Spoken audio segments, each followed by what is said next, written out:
Olá, meus irmãos, minhas irmãs, paz seja com vocês, espero que todos estejam bem. Meu nome é Felipe, sejam bem-vindos a mais um vídeo aqui no canal Preparando o Caminho. E hoje, nesse vídeo, nós vamos falar sobre quem é Jesus. Você já se fez essa pergunta? Realmente, quem é Jesus? Então, peço que você já se inscreva no canal, deixe seu like, porque como a plataforma entende que esse vídeo é relevante, que esse vídeo ele agrega, que esse vídeo ele edifica. E mais ainda, se você tem alguma pessoa, um familiar, um amigo, que ainda não teve a revelação de quem é Jesus, né, ele ainda não conhece a verdade que liberta, que salva, que cura, envie esse vídeo para essa pessoa, para que ela possa conhecer a Jesus e entender a dimensão do amor dele por nós. Então, deixe seu like, se inscreva no canal, compartilhe, comente aqui para que nós possamos interagir um com o outro. E sem mais delongas, vamos lá. Mas antes de falar propriamente sobre o assunto do vídeo, gostaria que nós orássemos, para que Deus ele venha trazer o entendimento dele para nós, que esse é o objetivo desse canal. Aprendemos juntos a palavra de Deus, não a minha, não a sua, não a de nenhum homem, mas a palavra de Deus, para que juntos nós possamos crescer nele, em conhecimento, entendimento e intimidade. Então feche seus olhos, curva sua cabeça e vamos orar. Senhor, nosso Deus, nosso Pai, nós estamos aqui diante da Tua presença nesse momento, Pai, pedindo que o Senhor venha trazer a Tua revelação sobre quem Tu és. Abra o entendimento do meu irmão, da minha irmã, o meu. Estamos aqui, Pai, que seja o Senhor trazendo a Tua revelação, Pai, da verdade que só o Senhor, Pai, tem para nos dar, para ministrar às nossas vidas, aos nossos corações. Por isso eu peço, Pai, tire todo empecilho que o inimigo tenta lançar contra as nossas vidas, para que essa palavra germine nos nossos corações e revela-te, Pai, a nós quem Tu és, quem é o Senhor, para que nós possamos entender mais de Ti, entender o Teu amor e buscar todos os dias conhecer a Tua face, Pai. Assim nós pedimos, nos abençoe e Te agradecemos em nome de Jesus. Amém. Então vamos lá, meus irmãos. Esse vídeo ele será separado em 3 perguntas. Primeiramente, quem Ele é? Ele quem? Jesus. O que Ele fez? É a segunda pergunta. E por que Ele fez? Nós como cristãos, que basicamente é um mini Cristo, ou seja, nós devemos ser como Cristo, será que nós já paramos em algum momento para refletir realmente quem é Jesus? O que a Bíblia fala sobre Jesus? Quem é Jesus na minha vida? Então, nós vamos tentar juntos aqui entender um pouquinho mais sobre isso. E primeiramente nós vamos ler algumas definições que a própria Bíblia, a própria palavra de Deus nos dá sobre quem é Jesus. A Bíblia nos diz que ele é o Filho do homem, a verdade, a luz do mundo, o noivo, o Cristo, o Redentor, o Salvador, aquele que está acima de todos, o Cordeiro de Deus, o bom pastor, a porta, a água viva, o Alfa, o Ômega, o princípio, o fim, aquele que é, que era e que há de vir, o poderoso Deus, maravilhoso, conselheiro, Deus forte, Pai eterno, príncipe da paz. Uau, meus irmãos, quantas características lindas e maravilhosas que a Bíblia descreve, que são Jesus, que são parte de Jesus. Então Jesus é tudo isso e além ainda. E para entendermos melhor a fundo quem Ele é, nós vamos no início de tudo. Nós vamos fazer um paralelo entre o primeiro capítulo de Gênesis e o primeiro capítulo de João, o Evangelho de João. Então nós vamos traçar esse paralelo porque nos primeiros versículos a Bíblia nos revela quem Jesus é. Então em Gênesis capítulo 1, versículo 1, a palavra diz o seguinte: no princípio criou Deus os céus e a terra era sem forma e vazia. E havia trevas sobre a face do abismo, e o Espírito de Deus se movia sobre a face das águas. E disse Deus: haja luz, e houve luz. E viu Deus que era boa a luz, e fez separação entre a luz e as trevas. E Deus chamou a luz dia, e as trevas chamou noite. E foi a tarde e a manhã do primeiro dia. Agora no Evangelho de João, capítulo 1, a partir do versículo 1. No princípio era o Verbo, e o Verbo estava com Deus, e o Verbo era Deus. Ele estava no princípio com Deus. Todas as coisas foram feitas por ele, e sem ele nada do que foi feito se fez. Nele estava a vida, e a vida era a luz dos homens. E a luz resplandece nas trevas, e as trevas não prevaleceram contra ela. E agora nós vamos traçar um paralelo entre Gênesis e João. No princípio, criou Deus os céus e a terra. E no Evangelho de João diz: no princípio era o Verbo, e o Verbo estava com Deus, e o Verbo era Deus. Logo nos versículos iniciais, tanto de Gênesis quanto do Evangelho de João, a Bíblia fala que no princípio, ou seja, no começo de tudo, Deus criou os céus e a terra. Isso diz em Gênesis 1. No Evangelho de João diz: no princípio era o Verbo, e o Verbo era Deus, e o Verbo estava com Deus. A palavra diz que Jesus é o Verbo que se fez carne. Em outras traduções, Jesus é a palavra. Ou seja, no princípio era Jesus, o Verbo, a palavra. E Jesus estava com Deus. E Jesus era Deus. Vamos ler novamente, mas eu quero que vocês façam esse exercício. Substitua a palavra verbo, em outras traduções tem palavra, por Jesus. No princípio criou Deus os céus e a terra. No princípio era Jesus. E Jesus estava com Deus, e Jesus era Deus. Ele estava no princípio com Deus. Aqui a palavra nos mostra uma revelação poderosa, que Jesus, ele é Deus, ele estava com Deus desde o princípio. E todas as coisas por meio da palavra, como a Bíblia diz, né? Deus disse: haja luz, e houve luz. Esse haja é a palavra, é Jesus criando, construindo. Então a Bíblia mostra que Jesus, desde o início da criação de todo o universo, de tudo, Jesus já estava com Deus. Antes de eu, você, sequer cogitarmos em existir, Jesus já era Deus, ele estava com Deus, desde o princípio. E tudo foi feito por meio dele, ou seja, Jesus criou tudo. Deus falou, Deus criou por meio da palavra. A Bíblia diz que quem é a palavra, quem é o verbo é Jesus. Então Deus, através de Jesus, criou tudo. Essa palavra por, em grego, ela é dia. Ela significa através dele, por meio dele, ou o fim, como se fosse nele. Se resumisse tudo nele. E então no versículo 4 a palavra nos diz: nele estava a vida, e a vida era a luz dos homens. Então por ele e para ele são todas as coisas. Ele era a vida, e a vida era a luz dos homens. Ou seja, tudo se originou em Cristo. Então Cristo, ele mesmo declara, né? Eu sou o caminho, a verdade e a vida. Eu sou a luz dos homens. Mas acima de tudo isso, nós podemos entender, à luz da palavra, que Jesus é Deus. Como no Evangelho de João, capítulo 1 fala, ele era Deus, ele estava com Deus, ou seja, ele é Deus. Então Jesus, ele é todos esses adjetivos que nós lemos aqui, né? Ele é o caminho, ele é a verdade, ele é o Filho do homem, ele é o alfa, ou seja, o ômega, né? O início e o fim, o princípio e o fim, mas acima de tudo isso, ele é Deus. E o que Jesus fez por nós? Nós vamos entender um pouquinho mais agora. Nós entendemos que ele é Deus. E agora nós vamos entender o que ele fez. Ainda no Evangelho de João, porém agora no capítulo 10, a palavra diz o seguinte: na verdade vos digo, que aquele que não entra pela porta no curral das ovelhas, mas sobe por outra parte, é ladrão e salteador. Mas aquele que entra pela porta é o pastor das ovelhas. A este o porteiro abre, e as ovelhas ouvem a sua voz, e chama pelo nome as suas ovelhas e as traz para fora. E quando tira para fora as suas ovelhas, vai adiante delas, e as ovelhas o seguem, porque conhecem a sua voz. Mas de modo nenhum seguirão o estranho, antes fugirão dele, porque não conhecem a voz dos estranhos. Jesus disse-lhes esta parábola, mas eles não entenderam o que era que lhes dizia.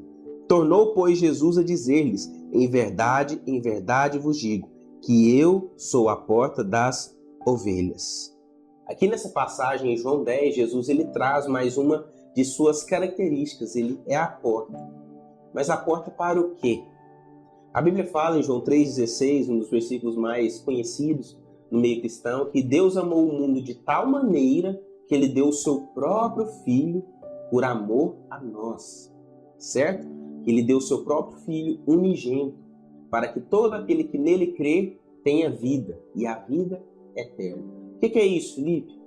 Quando o pecado entrou no mundo, por meio de Adão, nós vamos ler agorinha, nós perdemos o direito à vida. A morte entrou com o pecado, como a Bíblia fala que o salário do pecado é a morte. E nós não poderíamos pagar o preço pelas nossas vidas. Nós não poderíamos pagar o preço por nós mesmos. Então precisou que Jesus, como cordeiro perfeito, era uma prática, né? Que quando o povo de Israel pecasse, um cordeiro, algo fosse sacrificado. O cordeiro fosse sacrificado como expiação para pagar pelos pecados que Israel cometeu. Mas esse ritual ele era feito específico. O cordeiro era sacrificado e aquele pecado era pagado. Porém, Israel pecava novamente amanhã, teria que outro cordeiro ser sacrificado. Então Jesus ele veio ao mundo como cordeiro definitivo, que pagou pelos nossos pecados. E através disso, com a graça que ele nos deu, que é o favor imerecido, no próximo vídeo nós vamos falar um pouco mais sobre graça, ele nos dá esse direito, ele nos dá esse presente, essa dádiva de entrarmos com ele no reino dos céus e termos a vida eterna. Então, a partir desse momento, como nós lemos em João 10, ele se torna a porta. Ele morreu por nós e ele se torna a porta pela qual nós devemos passar para entrar no reino dos céus. Então, a primeira pergunta, nós respondemos, quem é Jesus? Ele é Deus, ele é a porta, ele é o caminho. E o que ele fez? Ele morreu por mim e morreu por você, para nos dar a vida eterna. No período de Moisés existia a lei. A lei é boa, a lei é perfeita. Porém, com o pecado, nós não conseguíamos obedecer totalmente à lei. No próximo vídeo eu vou explicar mais ainda sobre isso, né? Então, nós não conseguíamos obedecer totalmente à lei. Então, Jesus precisou morrer para nos dar o poder, a capacitação através da graça para obedecermos. E aí, conseguimos entrar nessa porta que é Ele. E continuando aqui no Evangelho de João, porém agora no capítulo 3, no versículo 14, diz o seguinte: e como Moisés levantou a serpente no deserto, assim importa que o Filho do Homem seja levantado, para que todo aquele que nele crê não pereça, mas tenha a vida eterna. Porque Deus amou o mundo de tal maneira que deu o seu Filho unigênito, para que todo aquele que nele crê não pereça, mas tenha a vida eterna. Então aqui no versículo 14, a palavra já nos mostra como Jesus iria morrer. Assim como Moisés levantou a serpente, é necessário que o Filho do Homem seja levantado, pois a cruz ela ficava presa ao chão. Porém, as pernas, os pés das pessoas que eram crucificadas ficavam distantes, eram levantados. Aqui a palavra já nos mostra como Jesus iria morrer. Moisés ele estava prefigurando como Jesus iria morrer. Então, quando nós nos perguntamos, o que Jesus fez? Isso que ele fez. Ele entregou a vida dele por amor de mim e de você. Por que era necessário isso, Felipe? Lá no início, quando a serpente tentou Eva, e todos sabem a história, Adão pecou, ele comeu do fruto, aquilo que não era para ser comido, ele desobedeceu, né? O pecado da desobediência, que é muito sério, nós vamos tratar aqui mais à frente também sobre obediência em outro vídeo, mas ele desobedeceu e o pecado entrou, e o pecado, ele cobra um salário. Tudo é a lei da ação e reação. E o pecado cobra um salário. E o salário do pecado, como a palavra diz, é a morte. Então, era impossível que nós mesmos nos salvasse. Então, precisou que Cristo morresse, se entregasse por nós, para que nós ganhássemos o direito de entrar pela porta, que é Jesus. E aqui nós vamos traçar um paralelo interessante, porque Jesus fala que ele é o verdadeiro pastor, porque é ele que morreu por nós. Mas ele também diz que no fim, surgiriam muitos falsos profetas, e nós vamos ver isso na palavra. Em Mateus capítulo 24, versículo 24, diz o seguinte: porque surgirão falsos cristos e falsos profetas, e farão tão grandes sinais e prodígios, que se possível fora, enganariam até os escolhidos. Aqui no capítulo de Mateus, Jesus está se referindo ao fim dos tempos. Chegaria um tempo que surgiriam tantos falsos cristos, se denominando Cristo, que, se fosse possível, enganaria até os escolhidos. E nós ainda não chegamos no ápice disso, mas nós estamos começando a ver o surgimento disso. Recentemente surgiu um cara lá no Oriente Médio dizendo que ele era o Mahdi, que é a figura messiânica, né, do Islã, que ele era esse Jesus, esse Salvador. E antes disso eu ficava me perguntando assim, gente, será que vai ter alguém essa coragem mesmo de falar, eu sou Jesus, eu sou o Salvador, eu sou o Mahdi, o Redentor? E agora nós vemos que sim. Mas tem muitos falsos profetas também que não dizem abertamente eu sou o Cristo, mas pregam falsas doutrinas. E com isso nós temos que ter muito cuidado. Qualquer pessoa que não prega a verdade que está na palavra é um falso profeta, é um herege. Porque é a palavra de Deus que nos importa, é a palavra de Deus que nos governa e nos conduz. Então, esse adendo eu queria fazer para que nós estivéssemos atentos a esse tempo que está chegando, onde muitos falsos profetas iriam surgir, muitos falsos cristos iriam surgir. E tem acontecido, muitas pessoas, crianças, adolescentes, jovens, velhos, surgindo e enganando muitas pessoas. Como a gente não vai ser enganado? Lendo a Bíblia. Você tem tido momentos com Deus, de oração, jejum e leitura da Bíblia? É só dessa forma que nós não seremos enganados. E fazendo paralelo com Mateus, com João 10, Jesus diz que as verdadeiras ovelhas reconhecem a voz do verdadeiro pastor, que é Cristo.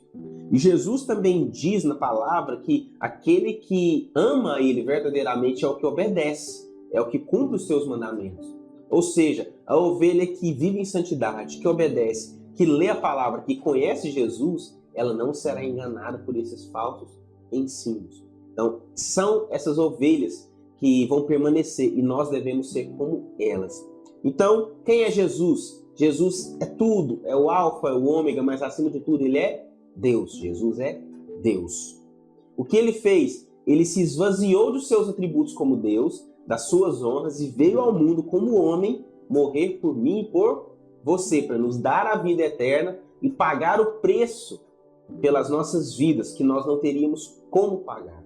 E respondendo a terceira pergunta, por que ele fez isso? Nós acabamos de ler, meus irmãos, mas vamos ler novamente para reforçar João 3,16. Porque Deus amou o mundo de tal maneira que deu o seu Filho unigênito, para que todo aquele que nele crê não pereça, mas tenha a vida eterna. Então, porque Deus amou o mundo de tal maneira que deu o seu próprio Filho. Foi por amor. Por que Jesus fez isso? Por amor. As nossas vidas, por amor à criação, por amor à humanidade. Jesus, ele fez isso por amor. E quando nós nos dizemos cristãos, mas não temos uma transformação real de vida, nós não obedecemos a Cristo, não vivemos os mandamentos dele, a santidade, nós estamos jogando fora esse amor. Todo o sofrimento que Cristo teve e fez por nós, nós estamos jogando fora. Então, diante dessa palavra, dessa compreensão de que Jesus é Deus, de que ele se entregou por nós, por amor, nós temos que responder a esse chamado e entregar a nossa vida para ele, também por amor.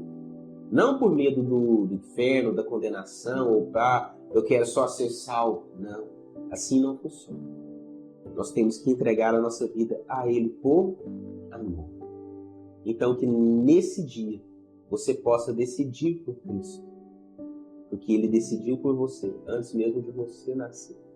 Que nesse dia você possa escolher amar a Cristo e viver a vida eterna com ele. Tudo isso vai passar. A Bíblia fala que uma geração em torno de 70, 80 anos, e que ao final disso é só canseira.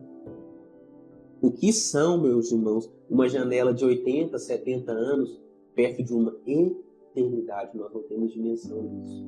Jesus tem, e ele quer passar a eternidade comigo e com você. Então Jesus é Deus, ele se entregou por você, por amor. Escolha por ele também. Que esse vídeo tenha te edificado, que essa palavra gere vida no seu coração, como a Bíblia diz. E se você acha que tem alguém que precisa ouvir essa mensagem de quem é Cristo e aceitar a Cristo, que você envie e compartilhe esse vídeo para essa pessoa. e que a mensagem toque o coração de cada um de vocês. Amém, meus irmãos? Um grande abraço e é isso.